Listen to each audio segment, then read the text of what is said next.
ఈ మధ్యకాలంలో పవన్ కళ్యాణ్ గారిని సోషల్ మీడియాలో ఏ రకంగా అందరూ ట్రోల్ చేస్తున్నారో మనం చూస్తూనే ఉన్నాం. వాళ్ళ ఫ్యామిలీ గురించి, పిల్లల గురించి ఏఐ వీడియోల్ని క్రియేట్ చేసేసి ఇష్టం వచ్చినట్టు ట్రోల్ చేసేస్తున్నారు. చిన్న పెద్ద తేడా లేకుండా, ఆడామగా తేడా లేకుండా, కులాలంటూ మతాలనంటూ ఎక్కడెక్కడ విషయాల్లో తీసుకొచ్చి పవన్ కళ్యాణ్ గారి ఫ్యామిలీకి అంటకట్టేసి ఇష్టం వచ్చినట్టు మాట్లాడుతున్నారు. అయితే నిన్న పవన్ కళ్యాణ్ గారు ఒక ప్రెస్ మీట్ పెట్టారు రాత్రి. చూడని వాళ్ళు ఉంటే కనుక చూడండి. అందులో క్లియర్గా చెప్పారు, సోషల్ మీడియా ఉంది కదా అని, మాట్లాడే హక్కు ఉంది కదా అని ఎవరు నోటుకు వచ్చినట్టు వాళ్ళు మాట్లాడారని అంటే చట్టపరమైన చర్యలు తీసుకుంటామని చెప్పారు. నిన్న ఒక యూట్యూబరు క్రిస్టియన్స్ వాళ్ళ స్టేజ్ పైన మాట్లాడుతూ పవన్ కళ్యాణ్ గారిని ఇష్టం వచ్చినట్టు మాట్లాడడం జరిగింది. అసలు ఇప్పుడు క్రిస్టియన్స్ అన్నప్పుడు వాళ్ళ మతం గురించి మాట్లాడుకోవాలి, పాస్టర్లు అయితే వాళ్ళ ప్రార్థనల గురించి, వాళ్ళ దేవుడు వాక్యాల గురించి, ఇలాంటి మంచి విషయాలు చెప్పుకోవాలి. అంతేగాని మధ్యలో రాజకీయాల గురించి, మధ్యలో పవన్ కళ్యాణ్ గారి గురించి అసభ్యకరంగా తిట్టడం ఇవన్నీ అవసరమా చెప్పండి? ఈ మధ్యన వాళ్ళ ఫ్యామిలీని కావాలని టార్గెట్ చేసి తిడుతున్నారు.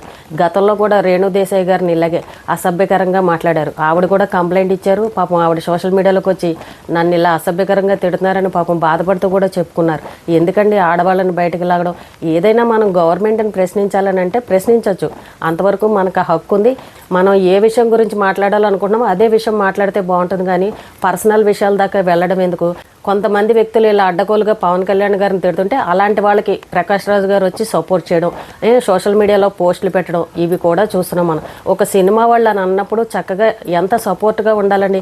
సినిమా వాళ్ళలోనే ఇలాగా ఆయన వ్యతిరేకం చేసి మాట్లాడడం అంటే ఈయన ఒక డిప్యూటీ సీఎం అయ్యారు కదా అని మరి కుళ్ళో ఇంకొకటో తెలియదు. కానీ మొత్తానికి పవన్ కళ్యాణ్ గారిని మాత్రం టార్గెట్ చేయడం జరిగింది.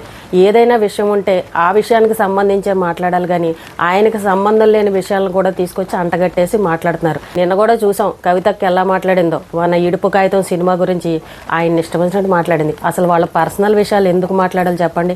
ఎలా అయిపోయిందనంటే వాడెవడో అన్నాడు నేనంటే తప్పేంటి, వీళ్ళు అన్నారు వీళ్ళంటే నేనంటే తప్పే ఉంది, వాళ్ళ మీద కేసులు పెట్టారా, ఇప్పుడు మా మీద ఎందుకు కేసులు పెడుతున్నారు, పిల్లి మీద ఎలక, ఎలక మీద పిల్ల అని అన్నట్టు ఒకరిని ఒకరు నిందించుకోవడం సరిపోయింది. అయ్యో వాడెవడో అన్నాడని మనం అనకూడదు, అది చాలా తప్పని అన్న ఇంకిత జ్ఞానం కొంచెం కూడా లేదు. కావాలని రాజకీయంగా ఏదో ఒకటి అనాలని ఇష్టం వచ్చినట్టు మాట్లాడుతున్నారు. చూడండి, ప్రతి ఒక్కరి జీవితంలో ఏదో ఒకటి ప్లస్ మైనస్లు ఉంటాయి, ఫ్యామిలీలో ఇబ్బందులు ఉంటాయి, పర్సనల్గా వాళ్ళకి నచ్చినట్టు చేసుకుంటారు. ఆ విషయాలను తీసుకొచ్చి రాజకీయాల్లో కలపడం, వాళ్ళ కుటుంబాన్ని టార్గెట్ చేసి నువ్వు ఇలాగా నువ్వు అలాగా అని చెప్పేసి ఇలా మాట్లాడడం అది ఎంతవరకు కరెక్టు? చాలామంది ఫేక్ అకౌంట్లు క్రియేట్ చేసేసి వాళ్ళ పిల్లల ఫోటోలు తీసుకొచ్చేసి ఏఐతో క్రియేట్ చేసేసి వాళ్ళు ఎవరో తెలియదు, ఏంటో తెలియదు, ఇష్టం వచ్చినట్టు ట్రోల్ చేసేస్తారు. ఎంతసేపు అని ఎవరు భరిస్తారు చెప్పండి? అక్కడ మన విషయం ఏంటో, అక్కడ జరిగే కార్యక్రమం ఏంటో దాని గురించి మాట్లాడడం అనేసి తిప్పి తిప్పి తీసుకొచ్చి పవన్ కళ్యాణ్ గారి గురించే మాట్లాడతారు. మరి ఆయన తలుచుకోకుండా మరి వీళ్ళకి గడవదో ఏంటో అర్థం కాదు. ఇలా అసభ్యకరంగా మాట్లాడితే ఎవరైనా కేసులు పెడతారు, అరెస్ట్ చేయడం జరుగుతుంది.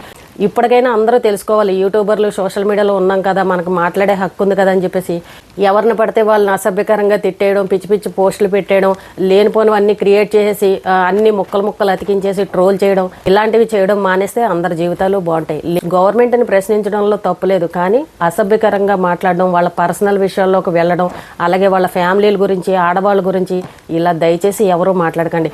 ఎవడన్నా తుమ్మినా, ఎవడన్నా దగ్గినా, ఏదైనా జరిగినా సరే తీసుకొచ్చి పవన్ కళ్యాణ్ గారికి అంటకడుతున్నారు. పవన్ కళ్యాణ్ గారు చెప్తున్నారు, ఇక నుంచి ఎవరన్నా ఇలా కనుక ట్రోల్ చేశారని అంటే నా గురించే కాదు, ఎవరి గురించి అయినా సరే, కులాల గురించి, మతాల గురించి, దేవతల గురించి, దేవుళ్ళ గురించి ఏదున్నా సరే ప్రూఫ్లతో సహా తీసుకొచ్చారని అంటే ఖచ్చితంగా కేసులు పెట్టడం జరుగుతుందని గట్టిగా వార్నింగ్ ఇవ్వడం జరిగింది.